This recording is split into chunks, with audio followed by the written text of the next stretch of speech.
The Fabulous 413 podcast is funded by Dean's Beans Organic Coffee, a locally based, worker-owned company committed to social and environmental responsibility, roasting fair trade, organic, shade-grown coffee since 1993. deansbeans.com. The Fabulous 413 podcast is funded by the UMass 5 College Credit Union, dedicated to creating access to financial well-being for local people, businesses, and communities.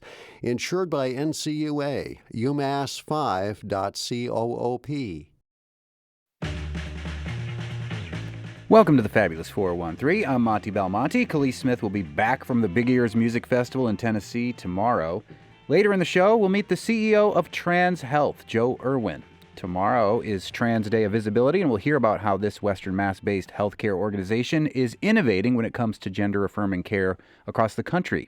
We'll also send big love to Big Love Little Performances, the karaoke lip-sync benefit for Big Brothers Big Sisters of Hampshire County, happening at the Iron Horse in Northampton this Thursday. But first, to boldly go where no man has gone before. time for some more kitchen table astronomy at the Amherst Kitchen Table of Hampshire College. Astronomer Dr. Salman Hamid, Mr. Universe, the head of Kainat Studios. And there is a threat to astronomy at this kitchen table, and it's me. No, but we are going to talk about a real threat to astronomy that you are concerned about. And I am going to play the role of skeptic and advocate for the thing that you are finding as an astronomer as a threat to astronomy. Okay, so before I do that, I actually want to continue to do my war acknowledgement. Oh, yes. And just to mention that our taxpayer dollars, my tax money, your tax money, are going to an illegal war. And your tax dollars will continue to be spent even though Congress is on a 2-week recess. Every day, $1 billion. So if it's only taxes you care about and not the integrity of the human community of the globe, even that is disturbing. So talking about the larger human community, astronomers are concerned about some actions that are being proposed. And I think astronomers are concerned about light pollution in the sky, because that has already been growing. We have talked about it before, that in the last 10 years, it's pretty much going at 10% every year. The sky gets a little bit brighter. So does that mean in 10 years it'll be 100% bright? No. Is that not how percentages That's work? not how that works. I'm not a mathematician, so But it keeps on getting brighter and brighter, and in many places, your ability to see the night sky is getting less, and so a lot of people, especially who live near cities, have never seen the Milky Way, for example. We are lucky in Western Massachusetts. It does get a bit darker, but I did my PhD work in New Mexico. I mean, that's incredible, and it's like, it's a dark sky state as well, meaning to say that if you are putting lights out, there are actually regulations that you have to follow. Dark sky is considered as a treasure of the state. And I'll say that Smith astronomer and friend of the show, James Lowenthal, has worked hard for this in Northampton and correct. across the globe, really, to try to advocate for more dark skies in more places. And I think in Maine, there is a state park that is designated a dark sky place. So And I went to Monhegan Island in Maine, which was the first time I really got to see a real, true dark sky, and it blew my mind. So it's important to realize that the advent of lighting has been only a couple of hundred years, but the life on Earth has evolved over billions of years without artificial lights. And so it is in that context that I want to talk about a proposal that is being put in front for approval to the FCC, and that is by a company whose name is Reflect Orbital.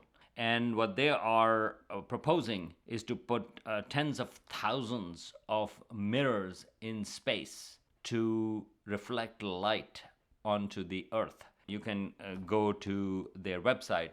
I mean, it presents everything sort of like, all a new bright future, no pun intended, and it's going to extend our daylight, meaning to say it's going to be sort of like, our sunsets, it doesn't have to get dark. Same thing before sunrise. It's going to replace urban lighting. It's going to provide illumination in disaster zones and enable people to work at night. So if you think that you're not working enough at daytime, well, you can also work at night. So the premise is these mirrors will focus light on very specific locations by request and if regulations allow. So this is the part where I'll start to play devil's advocate, using some of the Reflect Orbital talking points. The sun is the most valuable and powerful resource in the solar system, and about 2.2 billion times more sunlight misses the Earth than hits it, which means humanity can only use a small fraction of the sun's power. The sun, clean energy, this is exactly what we're looking for. We don't have to rely on fossil fuels. We don't have to go and attack Iran in the Strait of Hormuz to try to get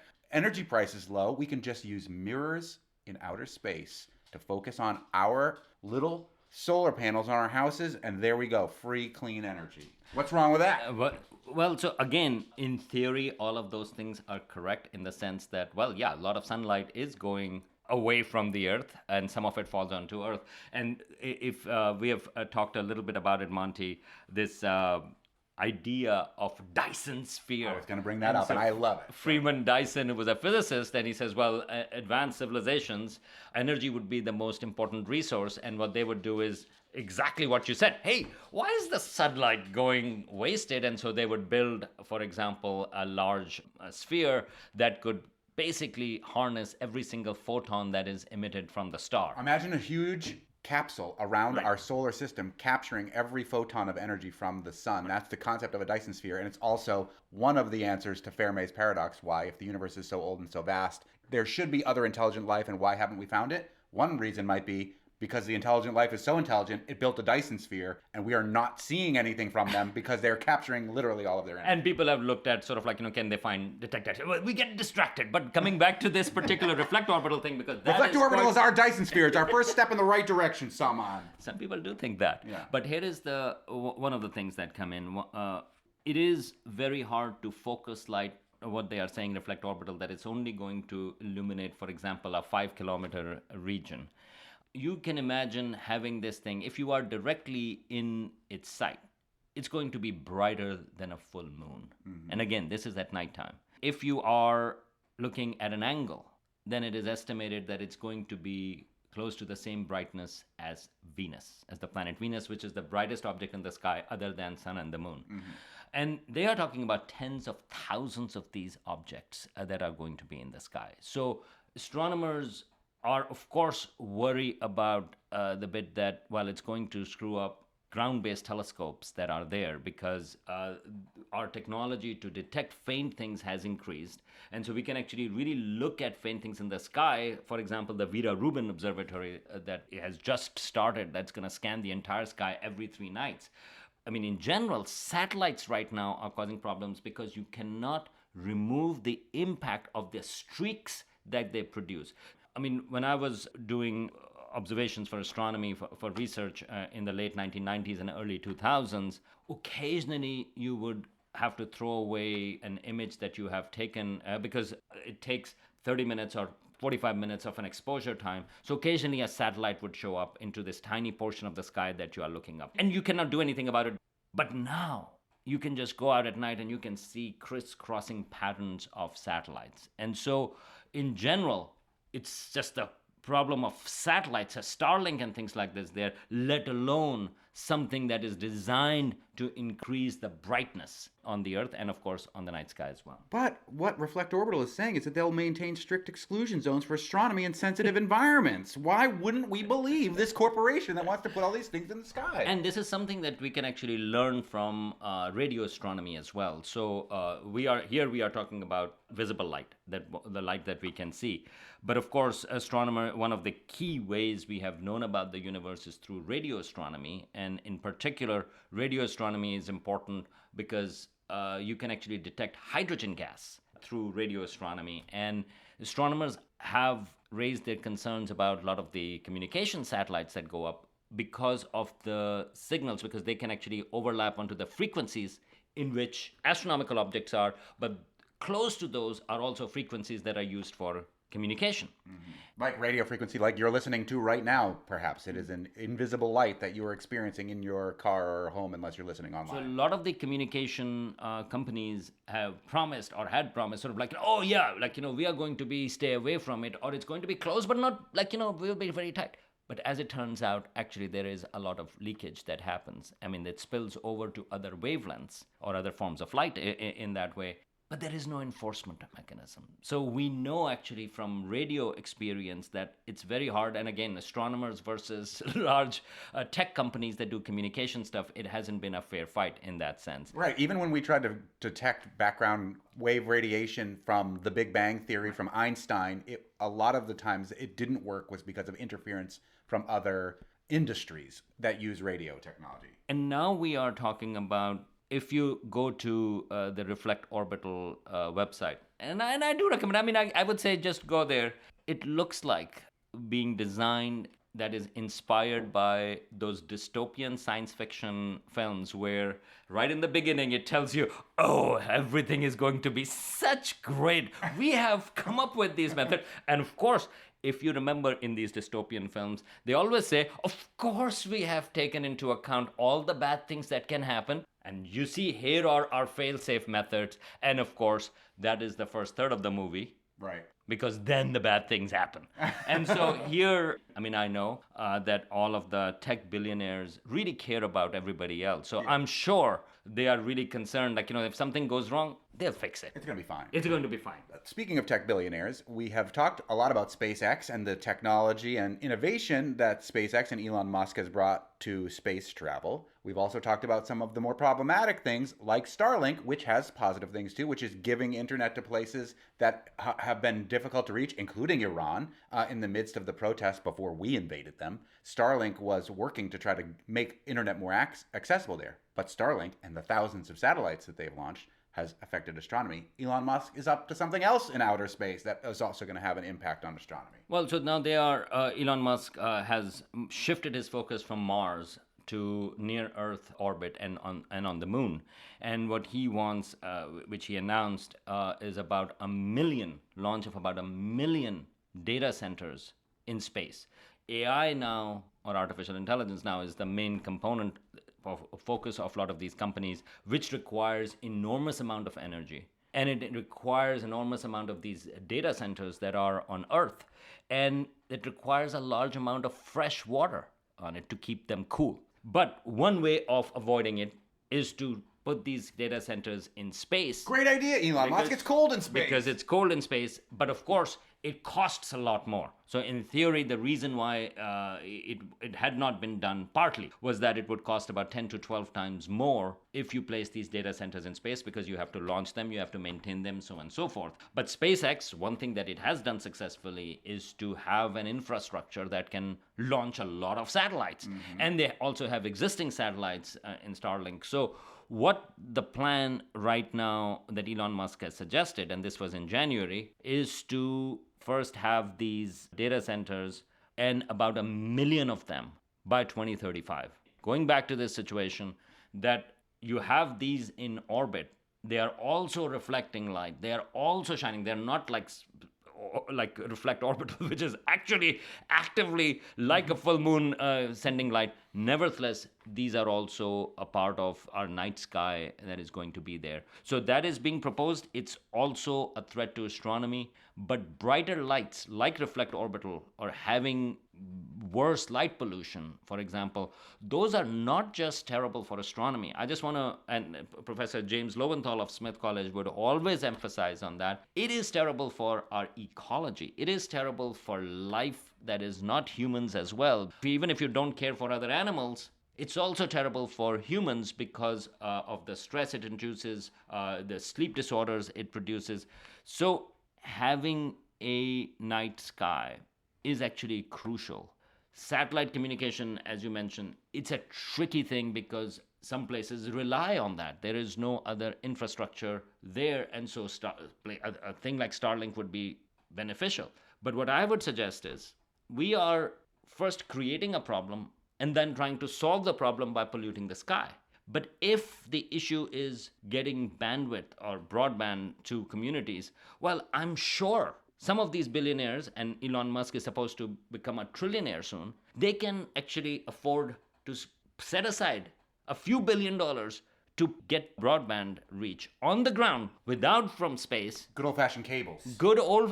So there are a lot of things. So this is where the problem comes in, that we immediately, what AI's promise is that it's going to solve climate change. It's going to solve all of these things, but in the short run, what it does is it creates slop. It creates a lot of money for sort of like these companies. And the small measures that you can take for example, solving climate crisis, they don't take that. I mean, if these companies are really serious about climate change, there are a lot of things that they can do before putting these millions of these things, data centers, because we really need those data centers first before we solve the problem. These data centers on Earth are destroying the climate. Yes, but guess what? We will have these data centers and then we will solve it.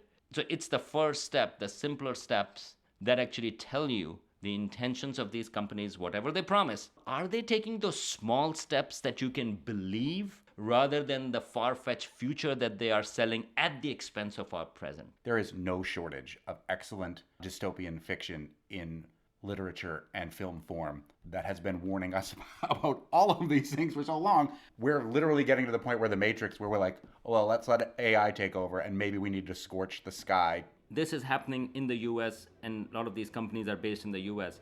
But China is also planning on launching data centers now. We don't know what they are going to take. But ultimately, this goes back to this issue. We are all in the same boat, which is the planet Earth. Later in the show, we'll meet the CEO of Trans Health. Tomorrow is Trans Day of Visibility, and we'll hear about the challenges they face from the federal government while offering gender-affirming care here in Western Mass. But up next, ever wanted to play the Iron Horse? This Thursday is your chance. If you're brave enough to do a karaoke song for a good cause, we'll hear about Big Brothers Big Sisters of Hampshire County's Big Love Little Performances next. You're listening to the Fabulous 413 on 88.5 NEPM. The Fabulous 413 podcast is funded by the UMass Amherst School of Public Policy, offering in-person and online graduate programs in public policy and data analytics. Admissions now open at umass.edu/SPP. The Fabulous 413 podcast is funded by Northeast Solar in Hatfield, dedicated to custom solar installations, electric vehicle charging solutions, and reliable long-term system support. northeast-solar.com. Jack, how do you correctly pronounce your last name? Petrides. Petrides. Or you could say pet rides. Pet Pet rides. rides. That's what we call I've it. Oh my heard it God. 800 ways, so. You should start a business where you drive people's Drive pets people's around pets and call it pet rides. Get an ambulance and take them to the heavier pets to the. Heavy petting pet rides. I'm Oh there. my God! We just started a new business. New sponsor. That's interesting because that That's is kind of how this whole event came to be. Exactly.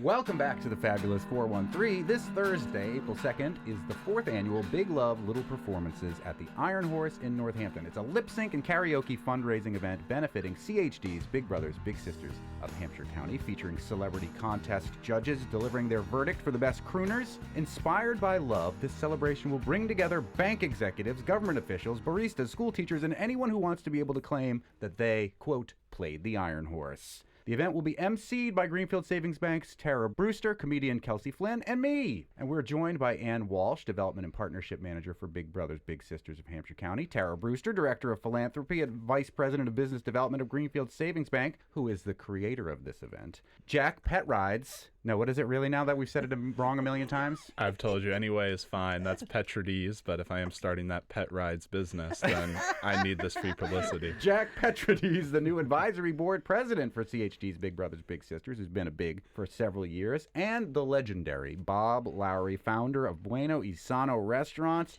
a 3-time big, and is currently a lunch buddy. Bueno Bob, full disclosure, my lunch today, half a Bueno Isano burrito. I'm officially a legend. Well, if you can actually stop yourself from eating the whole burrito, you can have the other half You know for what? lunch. This is literally what I did. Last night I had the burrito and I ate half of it. And I was like, I'm going to walk around the house a little bit. I'm going to go to the bathroom. And if I'm still hungry, I'm going to have the other half of it. But won't I be more appreciative if I save this half of it and eat it tomorrow for lunch? Mission accomplished. Wow. I'm proud of you. Yeah, I'm proud of me too. I have that conversation. It almost never works. Yeah. Yeah. I had mentioned that this event, Big Love Little Performances, was created in the kind of fashion that Pet Rides, Heavy Petting Pet Rides was created, which is just spitballing in a radio studio because Tara Brewster, you're the host of the Western Mass Business Show on WHMP Radio, my old alma mater in Northampton, and Ann Walsh was there talking about Big Brothers, Big Sisters. Tara Brewster can't help herself but sing all the time, And then all of a sudden, a karaoke and lip sync event was born because you just kind of said into the wind after singing probably some 80s hair metal thing that we should do a karaoke fundraiser for Big Brothers Big Sisters. You don't have any PTSD from our relationship. And now I'm four years into this, hosting this event with Tara Brewster, where we will sing together. But yes, talk about your love of karaoke and singing and how this event came to be. So this event came to be because of that, obviously, but also because of my co-creator, Ann Walsh, saying, don't threaten me with a good time, Tara Brewster. Yeah. Yes. And so we go to a lot of events. I don't know if you might have seen me at one or two, but there are no karaoke lip sync fundraisers at all. There can only be one. Right. And this is it. This is it. And we're in our 4th year. And tell us about CHD's Big Brothers Big Sisters. First of all, tell us why we're calling it CHD's Big Brothers Big Sisters and the relationship that you have with CHD. CHD is Center for Human Development, a very large agency helping many folks throughout Western Massachusetts and Connecticut. And we happen to be one of their small agencies under their wing. Big Brothers Big Sisters is all over the United States and many in Western Mass, but we're Big Brothers Big Sisters of Hampshire County. And Bueno Bob, being Yep. a mentor to littles is something that you've done for many years. Talk about your entree, which could be a burrito, into the world of being a mentor. It was something I always kind of wanted to do, and I got matched in 2002 or something like that Yeah. for the first time, and that was a great experience, and I did it again and again. I had 3 different littles, all for 3 or 4 years each, and got to play some baseball and hang out and just have like a awesome best friend kind of thing that Yeah. I hung out with every week, and I loved it. It was more than I ever hoped for. I'm now a lunch buddy, which tell me is what a cool that's- program. tell me It's about kind that. of like Bigs and Littles Light, where you go once a week to have lunch with the child. How old? Elementary Brooke school. is he's 9. Uh-huh. Yeah, we meet and we just have lunch and chat and play Jenga or whatever, and he's super cool and it's been fun. Where do you go for lunch? Wildwood. Oh, cool. Wildwood in Barbecue Amherst. on Route 9? Oh, Wildwood Elementary. Yeah. I literally thought you meant the barbecue place on Route 9. So, wait, so you go as part of the school program? Yeah. Oh, that's interesting. So how do the rest of the kids react when, an older gentleman comes and wants to have lunch with one? Well, it's a program at 3 different schools. Yeah. So there's more than one child. There's a group of kiddos and a group of lunch buddies that join them, usually like in the library space or a part of the cafeteria that's on the side. Each mentor or lunch buddy meets with the same kiddo. They have lunch and they play a game, and it was organized at Wildwood at Ryan Road, Jackson Street. Yes, in Jackson Street, which was our original. So it's 2 years in the making, and it's been wildly successful. And in fact, I had a lunch buddy come up to me at one of those said events that we go to so often and grabbed my arm and said, wow, I thought I'd be giving so much to a kid. And really, I'm just so moved, Anne. I'm getting so much love and just such a great little relationship with this little person. So it's a sweet new program that we have along with our community matches. We're speaking about CHD's Big Brothers Big Sisters Big Love Little Performances, which is happening this Thursday, April 2nd at the Iron Horse. Despite the fact that we've been talking about littles, it is a 21-plus event. There will be fancy cocktails and food and stuff, and it's all to benefit the good work that CHD's Big Brothers Big Sisters does. Jack Petrides, the new advisory board president for CHD Big Brothers Big Sisters. Tell us about the advisory board and what your role is with the program. Yeah, our role as an advisory board is really to do whatever we can to make the lives of the staff easier and amplify their ability to make an impact on the mission, which is ultimately the youth of Hampshire County. So we help with a lot of the event planning for our Big Love Little Performances, our Daffodil Run event coming up later in April as well, development, outreach to the community, finding new mentors, which is always an ongoing process. And we've mentioned that the Lunch Buddies program has been a great way for us to reach new interested mentors. I think there may be a feeling that like being a mentor would be something fun, but maybe I don't have the time commitment. Is Lunch Buddies kind of there as a sweet spot where it's not a huge time commitment, but is still an important piece of mentorship? That was certainly one of the main goals with the Lunch Buddies program. I would also say to anyone that's thinking like that the time commitment ultimately, it might feel a little bit intense at the beginning, but I consider myself a very busy person, and I have never really had trouble squeezing in time for my little, because ultimately we're going to play basketball, we're going to play baseball, like Bob mentioned. So it doesn't feel like work, and it's also, you can get your workout in running up and down the basketball court or something like that. You can take your little to the library, you can take them to the grocery store. So it's really never a problem to find time. But the Lunch Buddies program is a really great additional solution as well. What got you involved in Big Brothers Big Sisters in the first place? You grew up in Northampton, right? And were out of the area for a while. You're a big marketing executive for lots of fun sports teams. You're going to miss this event on Thursday because you're going to be at the Final Four. The men's Final Four in Indianapolis is probably the second most exciting event going on this week after Big Love Little Performances. Thank you, Jack. Of course. Said like a marketing professional. I am from the area originally. I actually got involved after a pitch and presentation from the president of Big Brothers Big Sisters of Chicago, and he is someone that's worked with my boss, actually, who my boss has been a big for over 20 years. He still has a relationship with his little.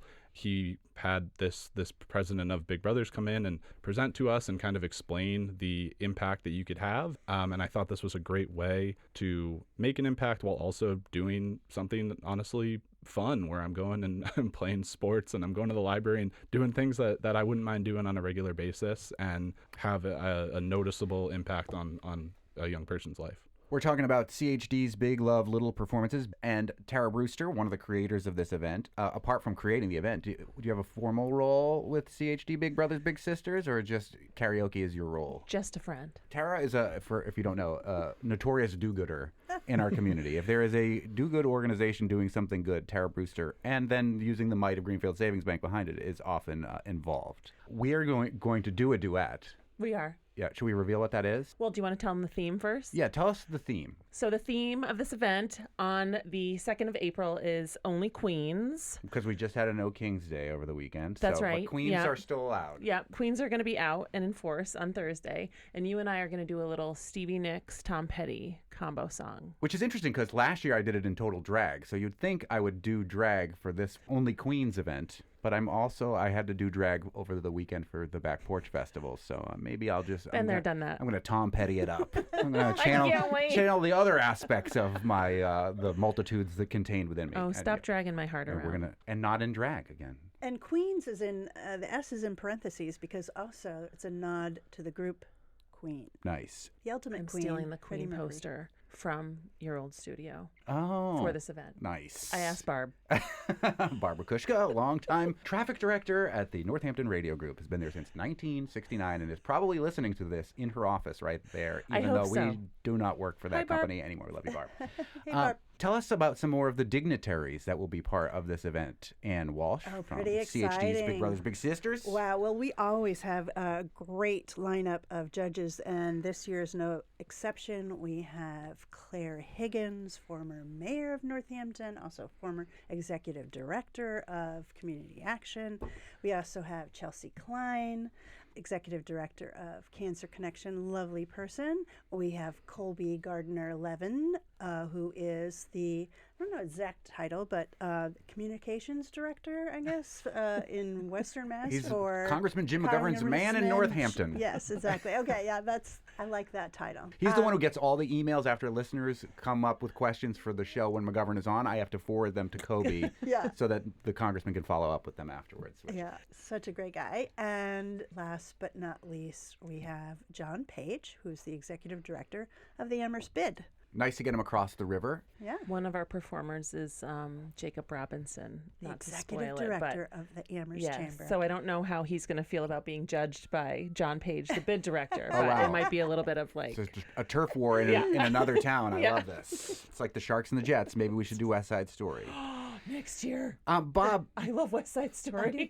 Bob Lowry, founder and legend of Bueno y Sano, the restaurants. You have been a mentor for a long time. Tell me what you have learned in your time doing this, what you have gained from it, and what you've observed and how your mentorship has affected the littles.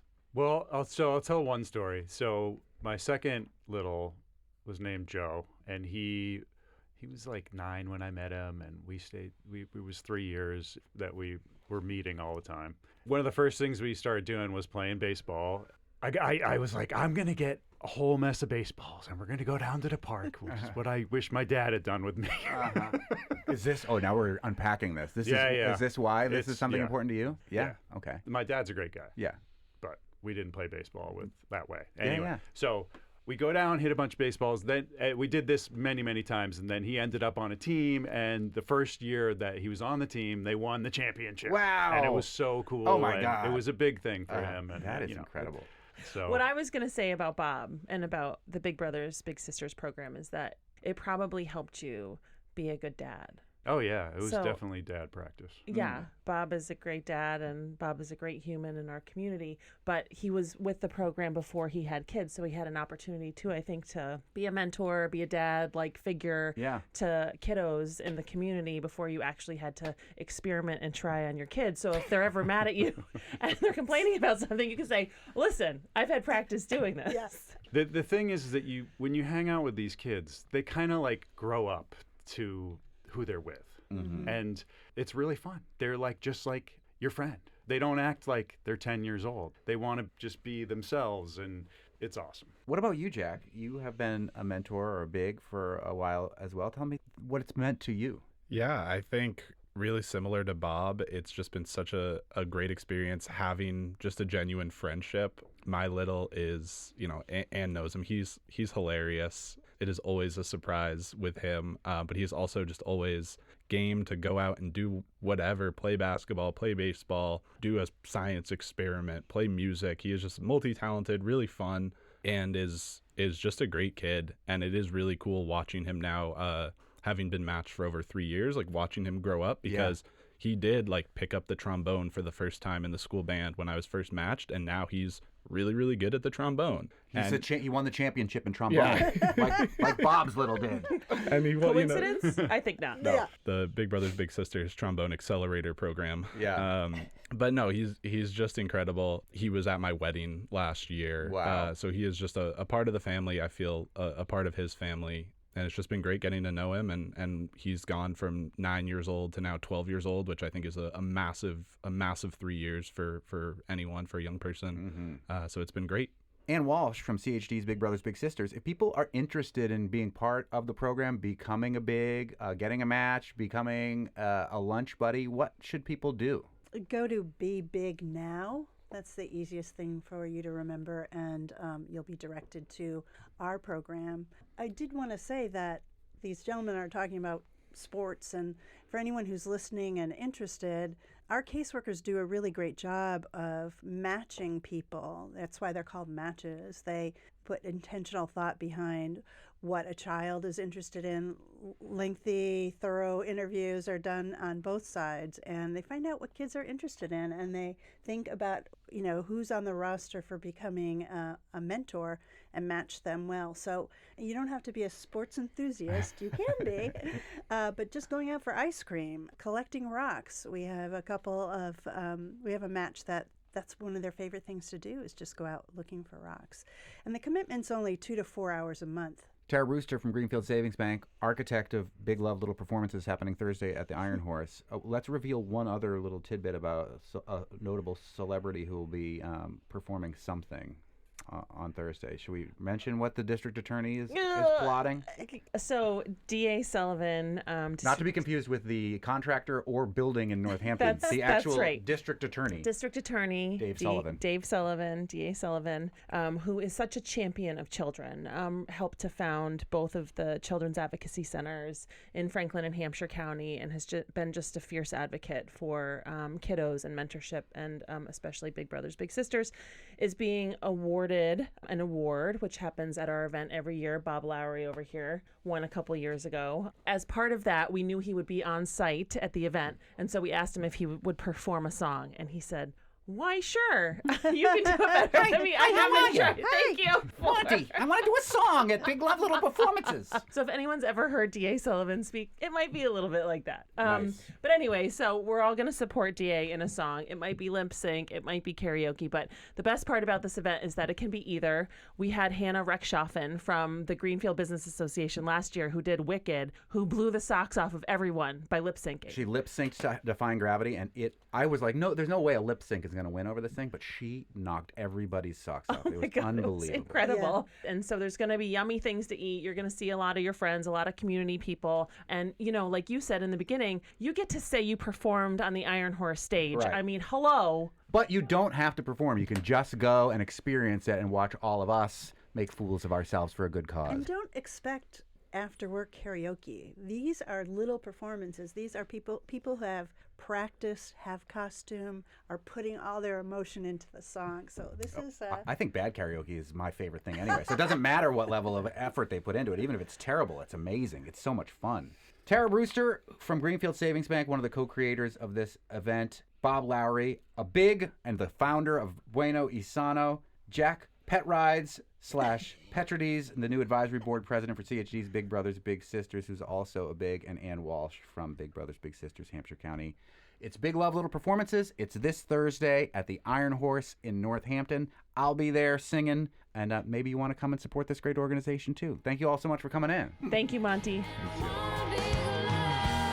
There is still room for you to perform or to just come and watch the rest of us butcher your favorite songs on stage. You can find tickets and more info by looking for Big Love Little Performances on Facebook.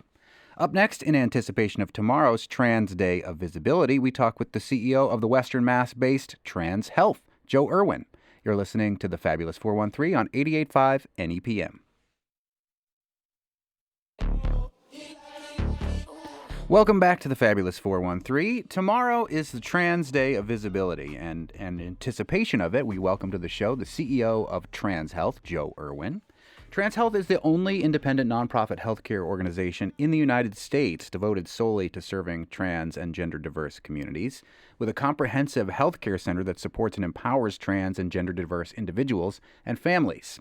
As a trans and gender-diverse-led organization rooted in Western Mass, they're expanding the healthcare possibilities for our community. CEO Joe Irwin is a registered nurse with extensive experience in healthcare leadership and delivery who previously served as Trans Health Chief Operating Officer. A lifelong resident of Western Mass, Joe grew up in South Hadley, earning their first bachelor's degree from Mount Holyoke College, followed by a second bachelor's in nursing from UMass Amherst. You're going to hit all the 5 colleges with your degrees, Joe. You got to go 3. It's like an EGOT of degrees from the 5 colleges. As a registered nurse, they work primarily in emergency and critical care. So I want to get your take on the pit after this. Before moving into administrative and leadership roles, and as a gender nonconforming lesbian with non-binary children, Joe brings an unyielding passion for removing barriers to quality health care. Thanks so much for joining us, Joe. Thanks so much for having me. It's a real pleasure.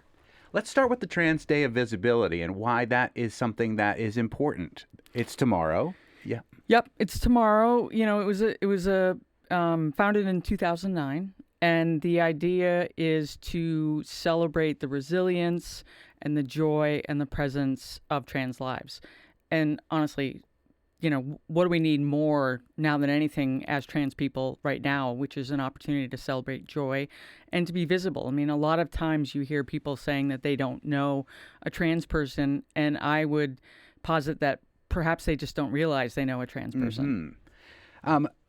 The state of trans rights in this country right now, especially on the federal level, is in jeopardy. And gender-affirming care is a controversial topic, even locally, I think, sometimes. So tell us how, if at all, Trans Health, which is a healthcare facility, a multifaceted, not just gender-affirming care, but beyond that, right? Correct.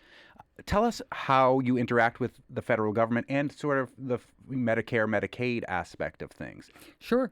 Well, we're subject to the same rules as any other private practice. And we have, you know, obviously we are subject to the rule of law in terms of doing things from an ethical standpoint and following evidence-based practice for the essential medical care that we provide.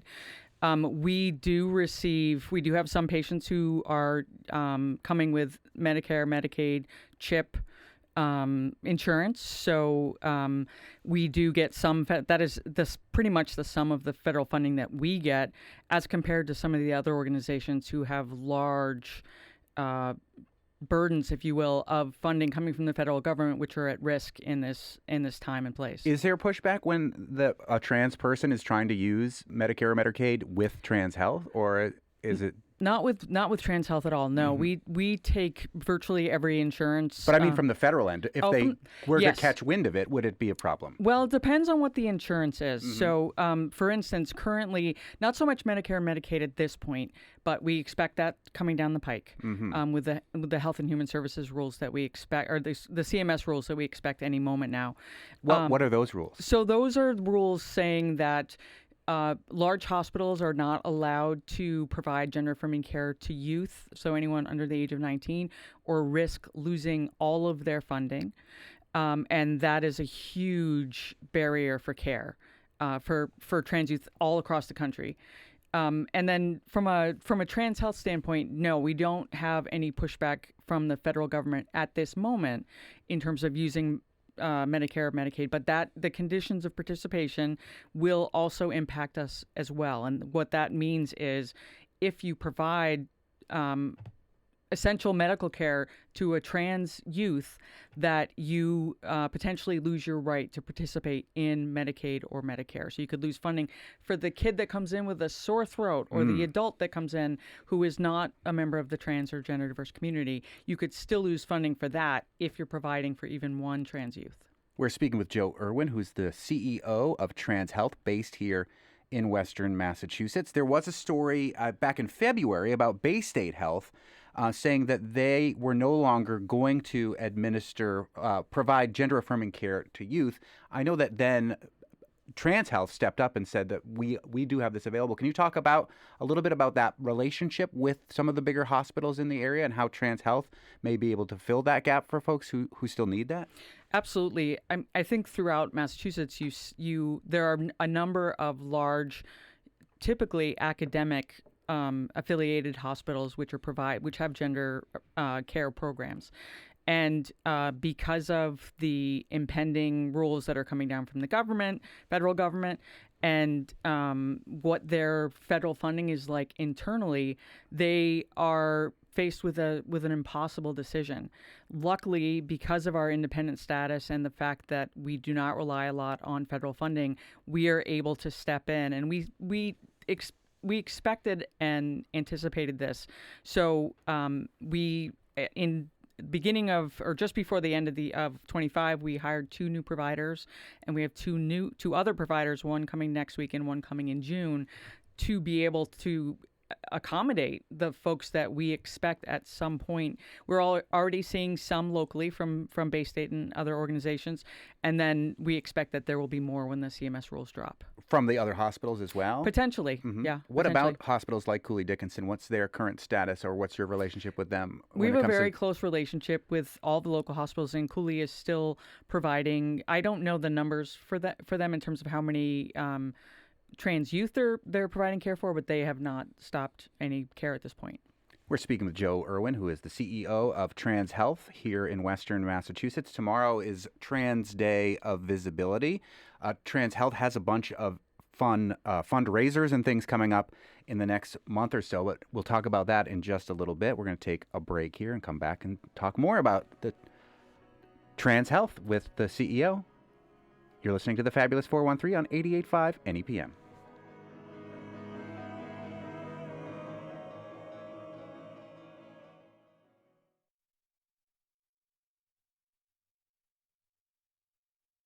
One day I'll grow up.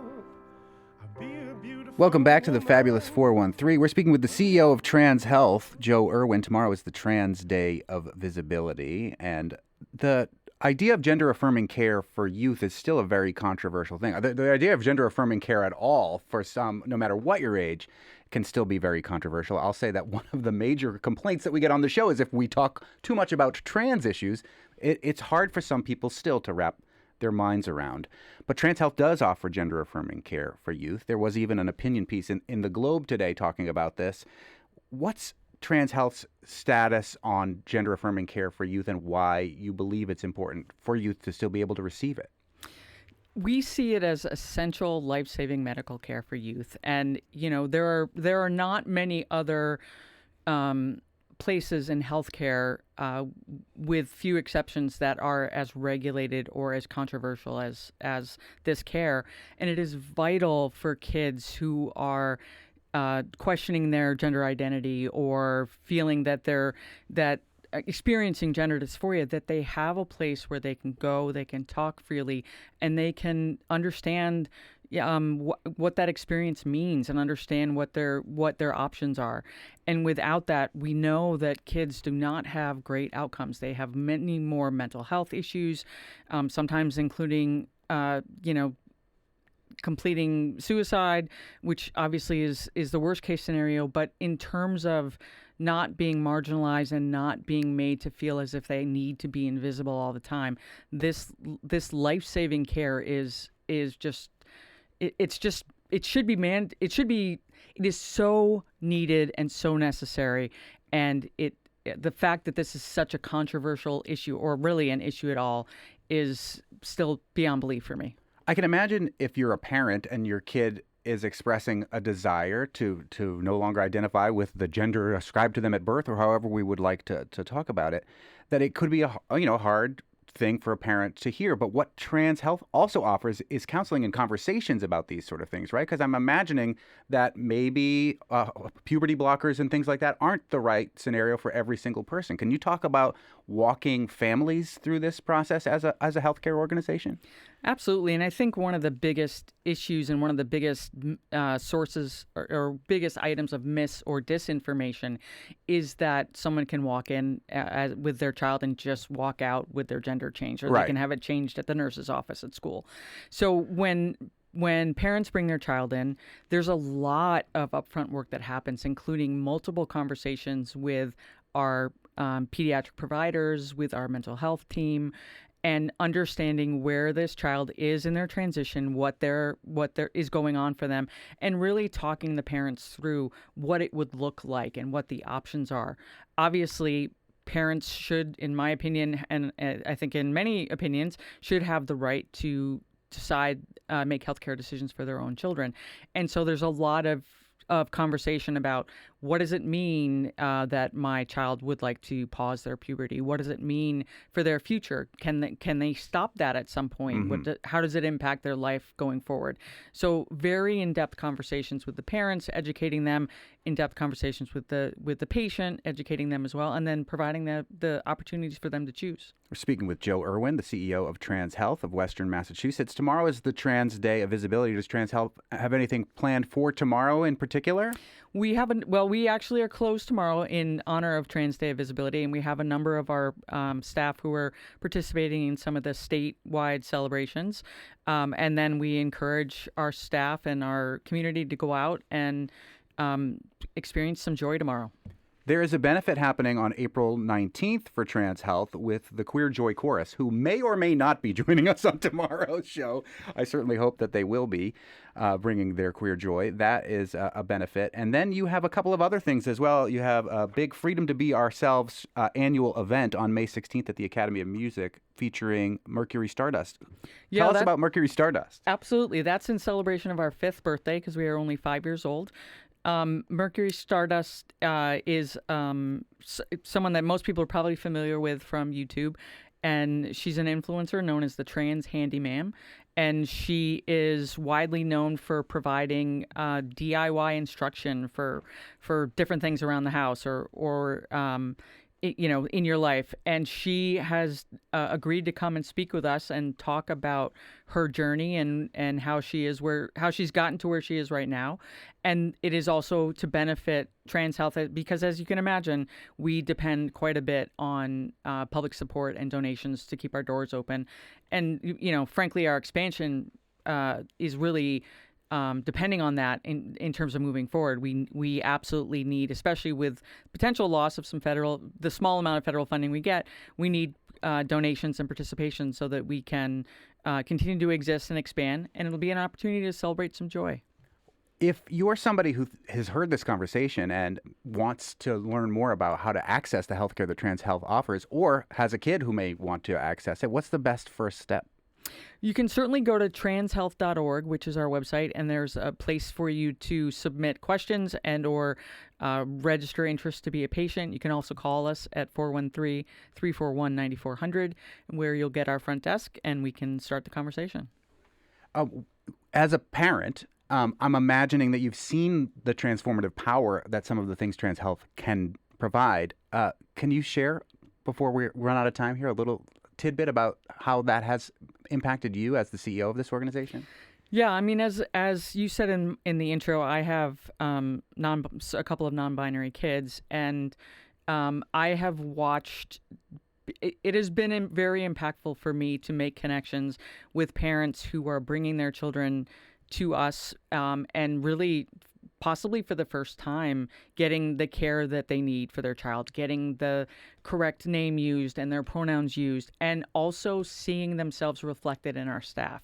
Much of our staff is trans or gender diverse, and so they're getting to see that, yes, I mean, I can grow into adulthood and be a trans adult, be a gender diverse adult, and have a meaningful life. And I think that is really impactful and really hits home. I love that it is Freedom to Be Ourselves is the name of the benefit this year, May 16th at the Academy, with Mercury Stardust, a benefit for Trans Health. And tomorrow is the Trans Day of Visibility, and seeing oneself and the freedom to be oneself is an important value, in my humble opinion. Joe Irwin, the CEO of Trans Health of Western Mass, thank you so much for joining us. Thanks so much for having me. Tomorrow, we'll talk with the curator of this year's Massachusetts Multicultural Film Festival, UMass communications professor and filmmaker Ayanna Dozier. The festival begins this week and is called Alienated Tongues. We'll head to the hills of Coleraine and talk to Justin and Katie Corby of Stoneman Brewing, and we'll talk about their beer share. I'm Monty Belmonte. See you tomorrow.